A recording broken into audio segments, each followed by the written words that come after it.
بسم اللہ الرحمن الرحیم۔ شروع اللہ کا نام لے کر جو بڑا مہربان نہایت رحم والا ہے۔ یہ ایک سورہ ہے جس کو ہم نے نازل کیا اور اس کے احکام کو فرض کر دیا اور اس میں صاف صاف آیتیں نازل کی تاکہ تم یاد رکھو۔ بدکاری کرنے والی عورت اور بدکاری کرنے والا مرد جب ان کی بدکاری ثابت ہو جائے تو دونوں میں سے ہر ایک کو 100 درے مارو، اور اگر تم اللہ اور روز آخر پر ایمان رکھتے ہو تو اللہ کے قانون کو نافذ کرنے میں تمہیں ان پر ہرگز ترس نہ آئے، اور چاہیے کہ ان کی سزا کے وقت مسلمانوں کی ایک جماعت بھی موجود ہو۔ بدکار مرد تو بدکار یا مشرک عورت کے سوا کسی سے نکاح نہیں کرتا، اور بدکار عورت کو بھی بدکار یا مشرک مرد کے سوا اور کوئی نکاح میں نہیں لاتا، اور یہ یعنی بدکار عورت سے نکاح کرنا مومنوں پر حرام ہے۔ اور جو لوگ پرہیزگار عورتوں کو بدکاری کا عیب لگائیں اور اس پر 4 گواہ نہ لائیں تو ان کو 80 درے مارو، اور کبھی ان کی شہادت قبول نہ کرو، اور یہی بد کردار ہیں۔ ہاں، جو اس کے بعد توبہ کر لیں اور اپنی حالت سنوار لیں تو اللہ بھی بخشنے والا ہے، مہربان ہے۔ اور جو لوگ اپنی بیویوں پر بدکاری کی تہمت لگائیں اور خود ان کے سوا اور گواہ نہ ہوں تو ہر ایک کی شہادت یہ ہے کہ پہلے تو 4 بار اللہ کی قسم کھائے کہ بے شک وہ سچا ہے، اور 5ویں بار یہ کہے کہ اگر وہ جھوٹا ہو تو اس پر اللہ کی لعنت۔ اور عورت سے سزا کو یہ بات ٹال سکتی ہے کہ وہ پہلے 4 بار اللہ کی قسم کھائے کہ بے شک یہ جھوٹا ہے، اور 5ویں دفعہ یوں کہے کہ اگر یہ سچا ہو تو مجھ پر اللہ کا غضب نازل ہو۔ اور اگر تم پر اللہ کا فضل اور اس کی مہربانی نہ ہوتی تو بہت سی خرابیاں پیدا ہو جاتی۔ اور یہ کہ اللہ توبہ قبول کرنے والا ہے، حکیم ہے۔ جن لوگوں نے یہ بہتان باندھا ہے وہ تمہیں میں سے ایک جماعت ہے، اس کو اپنے حق میں برا نہ سمجھنا، بلکہ وہ تمہارے لیے اچھا ہے۔ ان میں سے جس شخص نے گناہ کا جتنا حصہ لیا اس کے لیے اتنا وبال ہے، اور جس نے ان میں سے اس بہتان کا بڑا بوجھ اٹھایا ہے اس کو بڑا عذاب ہوگا۔ جب تم نے وہ بات سنی تھی تو مومن مردوں اور عورتوں نے کیوں اپنے دلوں میں نیک گمان نہ کیا، اور کیوں نہ کہہ دیا کہ یہ کھلم کھلا بہتان ہے؟ یہ بہتان لگانے والے اپنی بات کی تصدیق کے لیے 4 گواہ کیوں نہ لائے؟ تو جب یہ گواہ نہیں لا سکے تو اللہ کے نزدیک یہی جھوٹے ہیں۔ اور اگر دنیا اور آخرت میں تم پر اللہ کا فضل اور اس کی رحمت نہ ہوتی تو جس شغل میں تم منہمک تھے اس کی وجہ سے تم پر بڑا سخت عذاب نازل ہوتا، جب تم اپنی زبانوں سے اس کا ایک دوسرے سے ذکر کرتے تھے اور اپنے منہ سے ایسی بات کہتے تھے جس کا تم کو کچھ بھی علم نہ تھا، اور تم اسے ایک ہلکی بات سمجھتے تھے، حالانکہ اللہ کے نزدیک وہ بڑی بھاری بات تھی۔ اور جب تم نے اسے سنا تھا تو کیوں نہ کہہ دیا کہ ہمیں شایع نہیں کہ ایسی بات زبان پر لائیں؟ پروردگار تو پاک ہے، یہ تو بہت بڑا بہتان ہے۔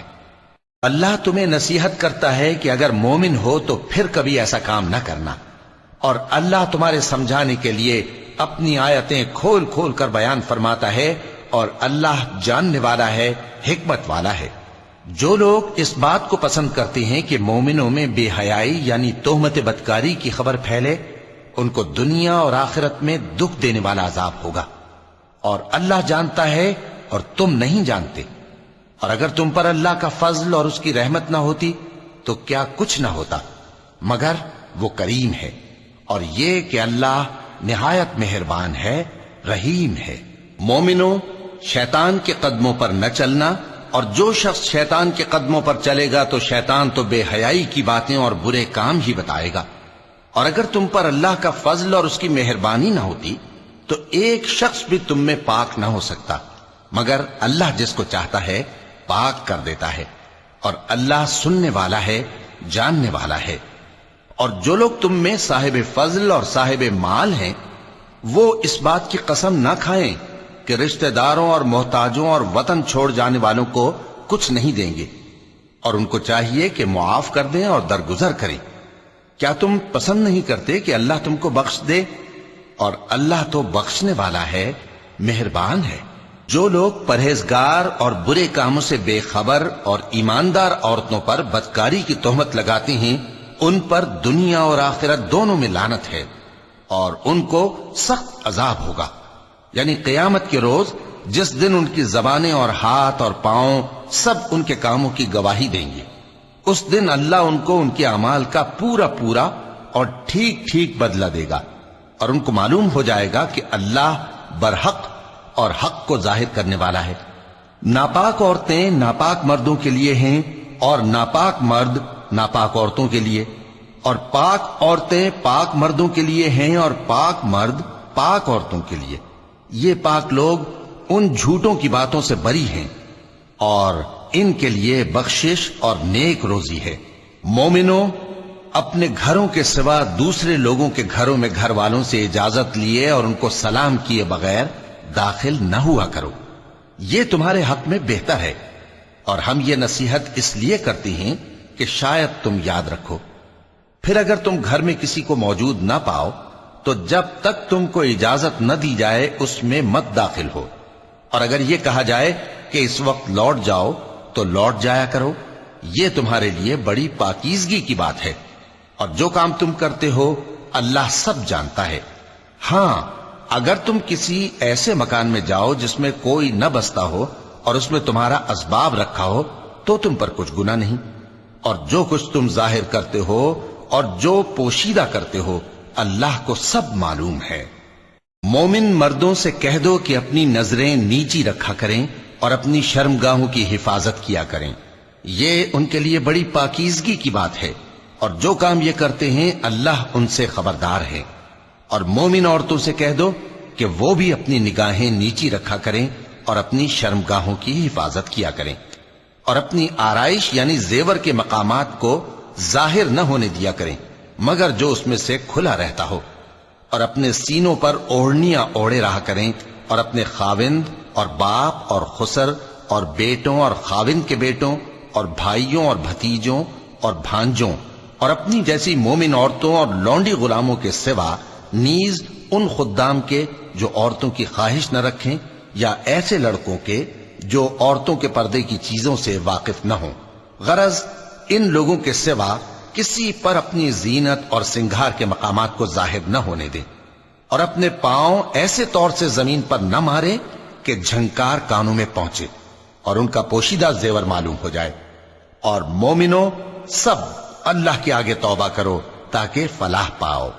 اور اپنی قوم کی بیوہ عورتوں کے نکاح کر دیا کرو، اور اپنے غلاموں اور لونڈیوں کے بھی جو نیک ہوں نکاح کر دیا کرو۔ اگر وہ مفلس ہوں گے تو اللہ ان کو اپنے فضل سے غنی کر دے گا، اور اللہ بہت وسعت والا ہے، سب کچھ جاننے والا ہے۔ اور جن کو بیاہ کا مقدور نہ ہو وہ پاک دامنی کو اختیار کیے رہیں یہاں تک کہ اللہ ان کو اپنے فضل سے غنی کر دے۔ اور جو غلام تم سے مکاتبت یعنی مال دے کر پروانہ آزادی کی تحریر چاہیں، اگر تم ان میں صلاحیت اور نیکی پاؤ تو ان سے مکاتبت کر لو، اور اللہ نے جو مال تم کو بخشا ہے اس میں سے ان کو بھی دو۔ اور اپنی باندیوں کو اگر وہ پاک دامن رہنا چاہیں تو دنیاوی زندگی کے فوائد حاصل کرنے کے لیے بدکاری پر مجبور نہ کرنا، اور جو ان کو مجبور کرے گا تو ان بیچاریوں کے مجبور کیے جانے کے بعد اللہ بخشنے والا ہے، مہربان ہے۔ اور ہم نے تمہاری طرف روشن آیتیں نازل کی ہیں، اور جو لوگ تم سے پہلے گزر چکے ہیں ان کی خبریں اور پرہیزگاروں کے لیے نصیحت۔ اللہ آسمانوں اور زمین کا نور ہے، اس کے نور کی مثال ایسی ہے کہ گویا ایک طاق ہے جس میں ایک چراغ ہے، اور چراغ ایک قندیل میں ہے، اور قندیل ایسی صاف شفاف ہے کہ گویا موتی کا سا چمکتا ہوا تارا ہے۔ اس میں ایک مبارک درخت کا تیل جلایا جاتا ہے یعنی زیتون کا، کہ نہ مشرق کی طرف ہے نہ مغرب کی طرف۔ ایسا معلوم ہوتا ہے کہ اس کا تیل خواہ آگ اسے نہ بھی چھوئے جلنے کو تیار ہے۔ بڑی روشنی پر روشنی ہو رہی ہے۔ اللہ اپنے نور سے جس کو چاہتا ہے سیدھی راہ دکھاتا ہے، اور اللہ جو مثالیں بیان فرماتا ہے تو لوگوں کے سمجھانے کے لیے، اور اللہ ہر چیز سے واقف ہے۔ وہ قندیل ان گھروں میں ہے جن کے بارے میں اللہ نے ارشاد فرمایا ہے کہ بلند کیے جائیں اور وہاں اللہ کے نام کا ذکر کیا جائے، اور ان میں صبح و شام اس کی تسبیح کرتے ہیں۔ ایسے لوگ جن کو اللہ کے ذکر اور نماز پڑھنے اور زکوٰۃ دینے سے نہ سوداگری غافل کرتی ہے نہ خرید و فروخت، وہ اس دن سے جب دل خوف اور گھبراہٹ کے سبب الٹ جائیں گے اور آنکھیں اوپر چڑھ جائیں گی، ڈرتے ہیں تاکہ اللہ ان کو ان کے اعمال کا بہت اچھا بدلہ دے اور اپنے فضل سے زیادہ بھی عطا فرمائے، اور اللہ جس کو چاہتا ہے بے حساب رزق دیتا ہے۔ اور جن لوگوں نے کفر کیا ان کے اعمال کی مثال ایسی ہے جیسے میدان میں ریت کہ پیاسا اسے پانی سمجھے، یہاں تک کہ جب اس کے پاس آئے تو اسے کچھ بھی نہ پائے اور اللہ ہی کو اپنے پاس دیکھے تو وہ اسے اس کا حساب پورا پورا چکا دے، اور اللہ جلد حساب کرنے والا ہے۔ یا ان کے اعمال کی مثال ایسی ہے جیسے گہرے سمندر میں اندھیرے جس پر لہر چڑھی چلی آتی ہو اور اس کے اوپر اور لہر آ رہی ہو اور اس کے اوپر بادل ہو، غرض اندھیرے ہی اندھیرے ہوں، ایک پر ایک چھایا ہوا، جب اپنا ہاتھ نکالے تو کچھ نہ دیکھ سکے، اور جس کو اللہ روشنی نہ دے اس کو کہیں بھی روشنی نہیں مل سکتی۔ کیا تم نے نہیں دیکھا کہ جو لوگ آسمانوں اور زمین میں ہیں اللہ کی تسبیح کرتے رہتے ہیں، اور پر پھیلائے ہوئے پرندے بھی، اور سب اپنی نماز اور تسبیح کے طریقے سے واقف ہیں، اور جو کچھ وہ کرتے ہیں سب اللہ کو معلوم ہے، اور آسمان اور زمین کی بادشاہی اللہ ہی کے لیے ہے اور اللہ ہی کی طرف لوٹ کر جانا ہے۔ کیا تم نے نہیں دیکھا کہ اللہ ہی بادلوں کو چلاتا ہے، پھر ان کو آپس میں ملا دیتا ہے، پھر ان کو تہ بتہ کر دیتا ہے، پھر تم دیکھتے ہو کہ بادل سے مے نکل کر برس رہا ہے، اور آسمان میں جو اولوں کے پہاڑ ہیں ان سے اولے نازل کرتا ہے، تو جس پر چاہتا ہے اس کو برسا دیتا ہے اور جس سے چاہتا ہے ہٹا رکھتا ہے، اور بادل میں جو بجلی ہوتی ہے اس کی چمک آنکھوں کو خیرہ کر کے بینائی کو اچ کے لیے جاتی ہے۔ اللہ ہی رات اور دن کو بدلتا رہتا ہے، اہل بصارت کے لیے اس میں بڑی عبرت ہے۔ اور اللہ ہی نے ہر چلنے پھرنے والے جاندار کو پانی سے پیدا کیا، تو ان میں سے بعض ایسے ہیں کہ پیٹ کے بل چلتے ہیں، اور بعض ایسے ہیں جو 2 پاؤں پر چلتے ہیں، اور بعض ایسے ہیں جو 4 پاؤں پر چلتے ہیں۔ اللہ جو چاہتا ہے پیدا کرتا ہے، بے شک اللہ ہر چیز پر قادر ہے۔ ہم ہی نے روشن آیتیں نازل کی ہیں، اور اللہ جس کو چاہتا ہے سیدھے راستے کی طرف ہدایت کرتا ہے۔ اور بعض لوگ کہتے ہیں کہ ہم اللہ پر اور رسول پر ایمان لائے اور ان کا حکم مان لیا، پھر اس کے بعد ان میں سے ایک فریق پھر جاتا ہے، اور یہ لوگ صاحب ایمان ہی نہیں ہیں، اور جب ان کو اللہ اور اس کے رسول کی طرف بلایا جاتا ہے تاکہ پیغمبر ان کا قضیہ چکا دیں، تو ان میں سے ایک فریق منہ پھیر لیتا ہے، اور اگر ان کو حق ملتا ہو تو اس کی طرف قبول کر کے چلے آتے ہیں۔ کیا ان کے دلوں میں بیماری ہے، یا یہ شک میں ہیں، یا ان کو یہ خوف ہے کہ اللہ اور اس کا رسول ان پر ظلم کریں گے؟ نہیں، بلکہ یہ خود ہی ظالم ہیں۔ مومنوں کی تو یہ بات ہے کہ جب اللہ اور اس کے رسول کی طرف بلائے جائیں تاکہ وہ ان میں فیصلہ کریں تو کہیں کہ ہم نے حکم سن لیا اور مان لیا، اور یہی لوگ فلاح پانے والے ہیں۔ اور جو شخص اللہ اور اس کے رسول کی فرما برداری کرے گا اور اس سے ڈرے گا اور اس کا تقوی اختیار کرے گا تو ایسے ہی لوگ مراد کو پہنچنے والے ہیں۔ اور یہ اللہ کی سخت سخت قسمیں کھاتے ہیں کہ اگر تم ان کو حکم دو تو سب گھروں سے نکل کھڑے ہوں۔ کہہ دو کہ قسمیں مت کھاؤ، پسندیدہ فرما برداری درکار ہے، بے شک اللہ تمہارے سب اعمال سے خبردار ہے۔ کہہ دو کہ اللہ کی فرما برداری کرو اور رسول کے حکم پر چلو، اگر منہ موڑو گے تو رسول پر اس چیز کا ادا کرنا ہے جو ان کے ذمے ہے، اور تم پر اس چیز کا ادا کرنا ہے جو تمہارے ذمے ہے، اور اگر تم ان کے فرمان پر چلو گے تو سیدھا رستہ پالو گے، اور رسول کے ذمے تو صاف صاف پہنچا دینا ہے۔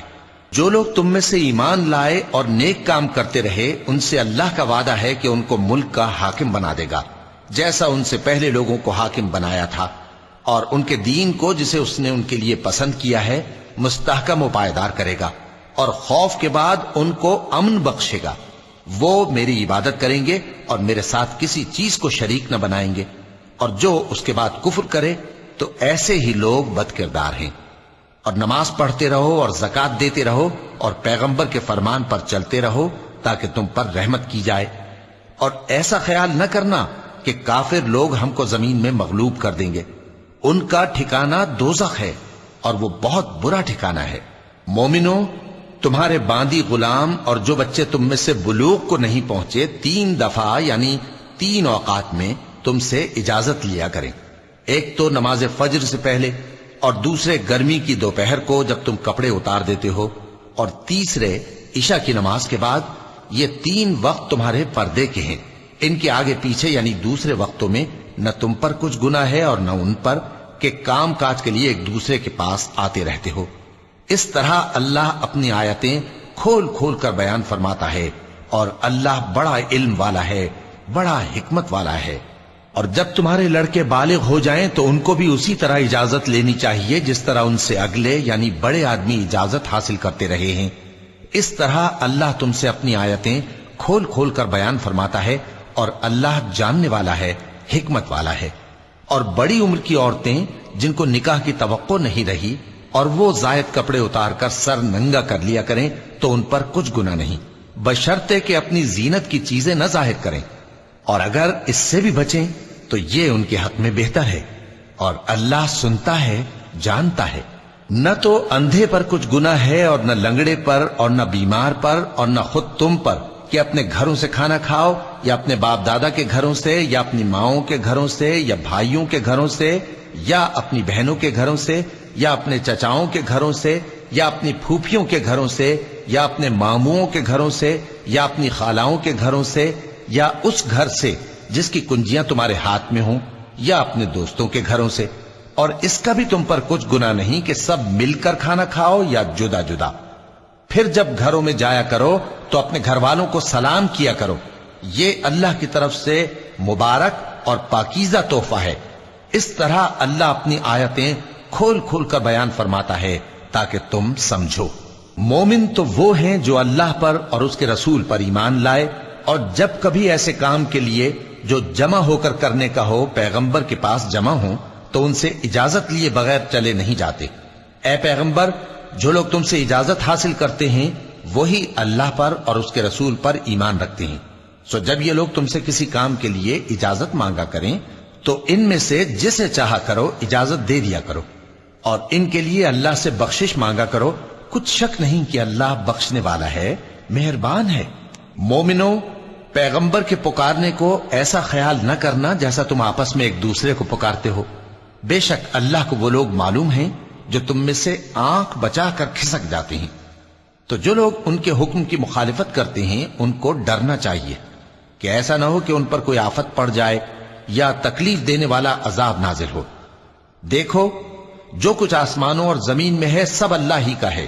جس طریق پر تم ہو وہ اسے جانتا ہے، اور جس روز لوگ اس کی طرف لوٹائے جائیں گے تو جو عمل وہ کرتے رہے وہ ان کو بتا دے گا، اور اللہ ہر چیز سے واقف ہے۔ صدق اللہ العظیم۔